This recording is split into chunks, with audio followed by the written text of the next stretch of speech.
Here's the audience. Tiffany's audience. Hello. Hello. Okay. There you go. Internet Filter Review, Top10Review.com, stated that $13.33 billion was spent in the porn industry in 2006. U.S. porn revenues exceed the combined revenue of ABC, CBS, and NBC. Today I'm going to talk to you about sexual addiction. What sexual addiction is, what a sexual addict looks like, and how it affects the brain. According to Dr. Patrick Carney's PhD and author of Out of the Shadows, Understanding Sexual Addiction, he explains it as a relationship with a mood-altering experience that becomes central to the addict's life. With sexual addicts, it is a relationship with sex, not a person. Now that you have a definition, what does an addict look like? We each have a belief system that we use throughout our lives to help us make decisions, solve problems, and use good judgment. An addict's belief system is faulty and inaccurate. They have beliefs such as they have no worth, they believe that no one will love them if they find out about their secret life, and they believe that sex is the most important need they have. They also believe and have distorted rationalizations and denials that they use, such as, with the stress I'm under, I deserve it. I'm not hurting anyone else. According to Dr. Carney's, addicts will blame others for their failures, be critical of others, and judgmental, and they will not accept personal mistakes, failures, or actions. Most addicts want to quit, and they tell themselves over and over that they will, and others, and they make promises, and they are sincere in this, but they are unable to follow through and quit.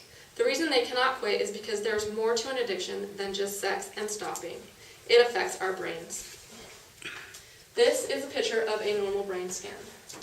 This is a picture of a pornography brain scan. Wow. According to Dr. L. Hilton Jr., neurosurgeon and author of He Restoreth My Soul, addiction causes physical changes and shrinkage in the control and pleasure areas of the brain. He describes it as looking at an addict's brain is like looking at someone who's been in a car accident, where their brain has collided with their forehead. It damages the frontal lobes.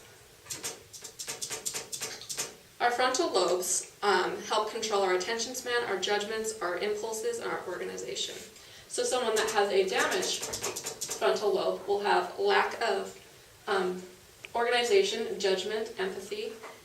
So how does this system affect our brain? We have chemicals that create and maintain addiction. Adrenaline, also called epinephrine. These are our fight and flight. They're released during high stress, sexual arousal, pain, anything like that. Testosterone, which controls sexuality. Serotonin, which is associated with sexual desire and function. Endorphins, which are natural high chemicals released during sexual activity. Oxytocin, which causes uterine contractions during orgasm and is associated with bonding during sexual activity. And vasopressin, also released during sexual climax in males, and may be associated with bonding in males. This may explain why there is such a high volume of depression and lack of interest in the addicts and their partners. And dopamine, which is an excitatory neurotransmitter. Dr. Hilton describes it as, in our brain we have dopamine centers, which create dopamine in response to pornographic images, masturbation, sexual activity, or even thinking about this. This causes overstimulation in our brain. We have a control center which controls it called the GABA neurotransmitters. It sends a message to the dopamine centers saying, enough, you're killing us. The dopamine centers then say okay and stop sending the dopamine to our pleasure centers. Over time, as this is repeated, it causes the dopamine centers to shrink and the pleasure centers to increase their dopamine line, which in turn causes the pleasure centers to send a signal saying, please send me more, and this triggers the cravings and starts the addiction cycle. This is a study done on 2 chemical addictions and 2 natural addictions, and as you can see, these are our control and pleasure centers. Sexual addiction hits every single one of those. This is why it is one of the hardest addictions to overcome and is often referred to as harder to get over than cocaine. In conclusion, we can't fight the porn industry or the sex industry. Our best defense is education. It is key to prevention and recovery. Remember, addiction is a relationship with sex. It is an activity used to lessen pain or enhance pleasure that has become unmanageable and has taken control of an individual. The changes in the brain affect the addict's judgment, their core beliefs, and the chemicals that are triggered in the brain, and continue the addiction cycle. But there is hope.